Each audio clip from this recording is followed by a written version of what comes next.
नमस्कार साथियों, मैं 18वीं सदी के फ्रांस से आपसे बात कर रहा हूँ। आज मैं आपको ऐसे एक इंसान के बारे में बताने वाला हूँ जिसने पूरे यूरोप की राजनीति को हिला दिया, जिससे जुड़े सवाल यूपीएससी और लगभग हर स्टेट पीसीएस परीक्षा में पूछे जाते हैं। तो चलिए नेपोलियन के युग की शुरुआत करते हैं। नेपोलियन बोनापार्ट एक ऐसा नाम जो सिर्फ एक व्यक्ति नहीं बल्कि एक युग था।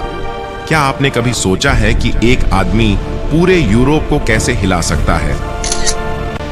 Soldiers, the fate of Europe is in our hands. Forward and let history remember our resolve. न उसके पास राजसी खून था, न असीम धन, न कोई देवदूतों की सेना। फिर भी राजा कांपते थे जब उसका नाम लिया जाता था।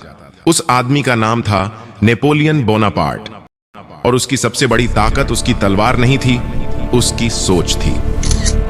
1769 भूमध्य सागर में बसा एक छोटा सा द्वीप कॉर्सिका, यहीं उसका जन्म हुआ। उसके घर की दीवारें पत्थर की थीं, लेकिन उसके सपने लोहे जैसे मजबूत थे। वह अक्सर अकेला बैठकर नक्शे देखा करता था। यूरोप जैसे उसे बुला रहा हो। लोग कहते थे, यह लड़का बहुत ज्यादा सोचता है, और शायद वे सही थे, क्योंकि जिसने इतिहास बदला वह हमेशा दूसरों से ज्यादा सोचता है। He thinks too much. France के सैन्य स्कूल में वह बाहरी था। उसकी भाषा अलग थी, उसका उच्चारण अलग, और उसका आत्मसम्मान सबसे अलग। लोग उस पर हंसते थे, लेकिन वह जवाब नहीं देता था। उसने किताबों से बदला लिया।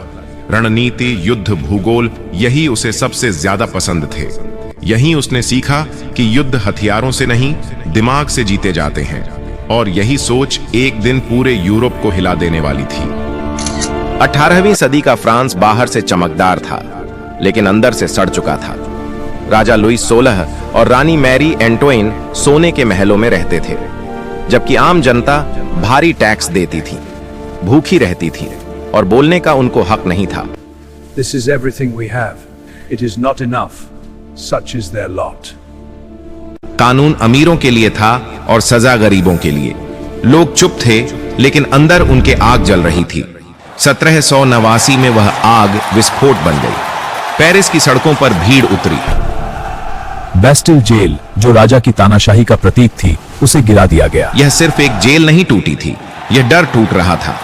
फ्रांस में नारा गूंजा, लिबर्टी, इक्वालिटी, फ्रेटर्निटी, मतलब स्वतंत्रता, समानता, भाईचारा। राजा की सत्ता हिल गई।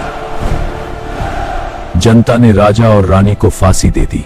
लेकिन क्रांति सिर्फ आजादी नहीं लाती, वह अराजकता भी लाती है। सरकारें बदलने लगीं, जनरल मारे गए, सेना कमजोर हो गई, देश चारों ओर से दुश्मनों से घिर गया। ऑस्ट्रिया, प्रशिया, ब्रिटेन सब चाहते थे कि फ्रांस की क्रांति खत्म हो जाए। यही वह समय था जब इतिहास एक नए चेहरे को ढूंढ रहा था।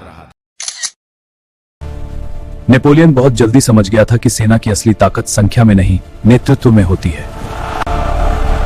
वह अपने सैनिकों के पीछे आदेश देने वाला सेनापति नहीं था, वह उनके आगे चलने वाला नेता था। नेपोलियन हमेशा बोलता कि अगर सैनिक मजबूत हों लेकिन उनका नेतृत्व कमजोर हो तो वे टूट जाते हैं। साहस और दृढ़ निश्चय से हम असंभव को संभव बनाएंगे। नेपोलियन के इसी कारण उसके सैनिक उसके लिए नहीं, उस भरोसे के लिए लड़ते थे जो उसने उनमें पैदा किया था। 1796 में फ्रांसीसी सरकार ने नेपोलियन को इटली अभियान की जिम्मेदारी सौंपी। यह अभियान आसान नहीं था। फ्रांसीसी सेना भूखी थी, कपड़े फटे हुए थे, हथियार पुराने थे, और मनोबल लगभग समाप्त हो चुका था। सामने थी ऑस्ट्रिया की शक्तिशाली और संगठित सेना। नेपोलियन ने यहां पारंपरिक युद्ध शैली को अपनाने से इनकार कर दिया। उसने युद्ध को सीधे टकराव की बजाय रणनीति और गति का खेल बना दिया। उसकी तेजी से आगे बढ़ना, अचानक हमला करना, और दुश्मन को सोचने का समय न देना। ऑस्ट्रियाई सेना को भरोसा था कि फ्रांस हमला नहीं कर सकता। कारण साफ था, बीच में खड़े थे आल्प्स, बर्फ से ढके ऊंचे और मौत जैसे खतरनाक पहाड़। पर नेपोलियन ने वही किया जो कोई समझदार सेनापति नहीं करता। उसने आल्प्स पार करने का फैसला किया। तोपों को लकड़ी के स्लेज पर रखा गया। सैनिक बर्फ में फिसलते, गिरते, उठते रहे। भूख, ठंड और थकान सब साथ थे, लेकिन पीछे हटने का सवाल ही नहीं था। नेपोलियन घोड़े पर सबसे आगे था। वह सैनिकों को आदेश नहीं दे रहा था और उन्हें रास्ता दिखा रहा था। नेपोलियन ने अचानक हमला किया। ऑस्ट्रियाई सेना को लगा ही नहीं कि फ्रांसीसी सेना पहाड़ पार कर चुकी है। जब नेपोलियन इटली के मैदानों में उतरा तो दुश्मन तैयार ही नहीं था। बैटल ऑफ मरेंगो 1800 में शुरुआत में फ्रांसीसी सेना पीछे हटी, लेकिन नेपोलियन ने संयम नहीं खोया। सही समय पर उसने रिजर्व सेना को मैदान में उतारा। पल भर में युद्ध का रुख बदल गया। ऑस्ट्रियाई सेना टूट गई। जो जीत असंभव लग रही थी वह निर्णायक बन गई।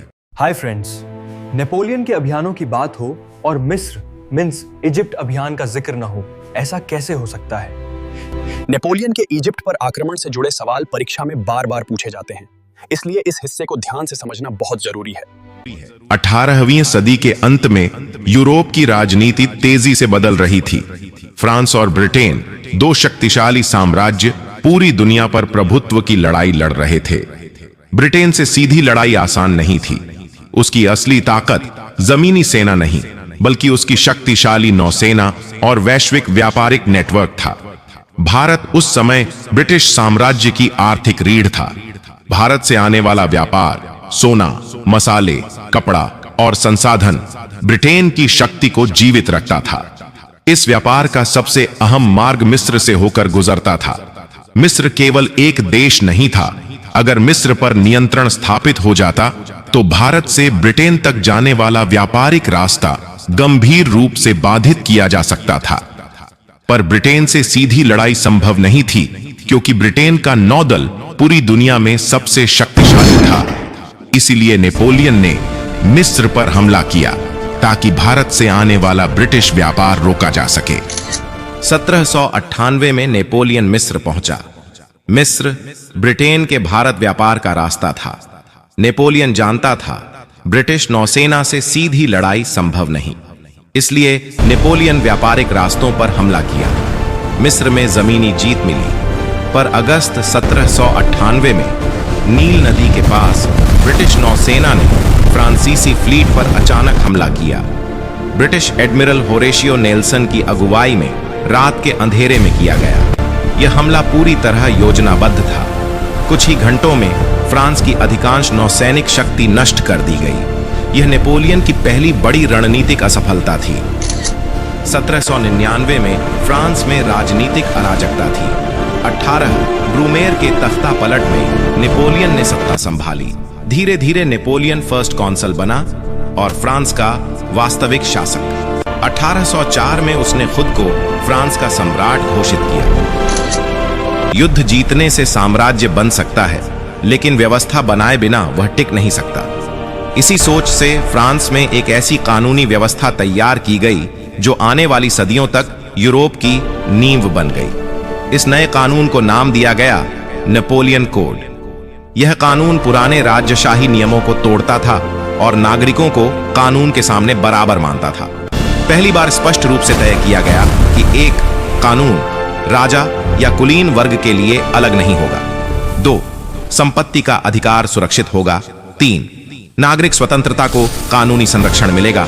4. धर्म और राज्य के बीच संतुलन रखा जाएगा। एक ऐसा कानून जो समानता, न्याय और नागरिक अधिकारों पर आधारित था। आज भी फ्रांस और पश्चिमी यूरोप इसी व्यवस्था पर खड़े हैं। 1805 में ऑस्टरलिट्ज की लड़ाई में नेपोलियन ने ऑस्ट्रिया और रूस को एक साथ हराया। यह नेपोलियन की सबसे शानदार जीत थी। इससे यूरोप का नक्शा बदल गया। 1806 में नेपोलियन ने कॉन्टिनेंटल सिस्टम लागू किया ताकि ब्रिटेन को आर्थिक रूप से तोड़ा जा सके। लेकिन फिर नेपोलियन ने वही गलती की जो हर महान व्यक्ति करता है। 1812 में उसने रूस पर आक्रमण किया। रूस पीछे हटता गया और नेपोलियन आगे बढ़ता गया। रूसी सेना पीछे हटती गई, लेकिन जाते जाते रूस ने खेत जला दिया, अनाज नष्ट कर दिया, कुएं जहर से भर दिए। यह रूस की युद्ध नीति थी, स्कॉर्च्ड अर्थ पॉलिसी। दुश्मन को जमीन दो पर खाना नहीं। नेपोलियन आगे बढ़ता रहा, लेकिन उसकी सेना भूखी थी, थकी थी और रास्ता अंतहीन था। कोई दुश्मन सामने नहीं, लेकिन मौत हर कदम पर थी। नेपोलियन मॉस्को पहुंचा, पर शहर खाली था। जीत मिली, लेकिन खाने के बिना सैनिकों की हालत खराब हो चुकी थी। और तभी आई रूसी सर्दी। बर्फ ने तोपों को चुप करा दिया, भूख ने सेना को तोड़ दिया। 6 लाख में से मुश्किल से 1 लाख सैनिक फ्रांस में लौटे। 1813 में यूरोप की लगभग सभी बड़ी शक्तियां एकजुट हो चुकी थीं। जर्मनी के लाइप्जिग शहर के पास लड़ा गया युद्ध इतिहास का सबसे बड़ा युद्ध बन गया, बैटल ऑफ लाइप्जिग, जिसे बैटल ऑफ नेशंस कहा गया। 3 दिनों तक चली भीषण लड़ाई के बाद नेपोलियन की सेना को निर्णायक हार मिली। यह हार सिर्फ एक युद्ध की हार नहीं थी, यह संकेत था कि फ्रांसीसी साम्राज्य की रीढ़ टूट चुकी है। 1814 में मित्र राष्ट्र पेरिस में प्रवेश कर गए। नेपोलियन को सम्राट का पद छोड़ना पड़ा और उसे निर्वासन में एल्बा द्वीप भेज दिया गया। यूरोप ने मान लिया कि उसका अध्याय समाप्त हो चुका है, लेकिन इतिहास विराम नहीं लेता और नेपोलियन वह इतिहास का ऐसा पात्र था जो चुपचाप गायब होने के लिए बना ही नहीं था। फरवरी 1815, एक अंधेरी रात एल्बा द्वीप से एक छोटी सी नाव चुपचाप रवाना हुई। उस नाव में कोई साधारण निर्वासित नहीं था, वह व्यक्ति था जिसे यूरोप अब भी डर के साथ याद करता था। Napoleon escapes, a man Europe still fears. जब वह फ्रांस की धरती पर उतरा तो उसके पास न तो बड़ी सेना थी, न धन, न कोई विदेशी समर्थन। उसके पास था सिर्फ उसका नाम और उसके अतीत की गूंज। मित्र राष्ट्र की सेना उसे रोकने भेजी गई, लेकिन जैसे ही सैनिकों ने उसे देखा, इतिहास ने एक और मोड़ लिया। नेपोलियन ने हथियार नहीं उठाए, उसने बस आगे बढ़कर कहा, अगर तुम अपने सम्राट को मारना चाहते हो तो यह रहा मैं। If you wish to kill your emperor, here I stand. कुछ पल की खामोशी और फिर जो हुआ वह सत्ता से नहीं, वफादारी से लिखा गया इतिहास था। सैनिकों ने बंदूकें नीचे कर दी। वे उसी व्यक्ति के साथ खड़े हो गए जिसे वे कभी छोड़ नहीं पाए थे।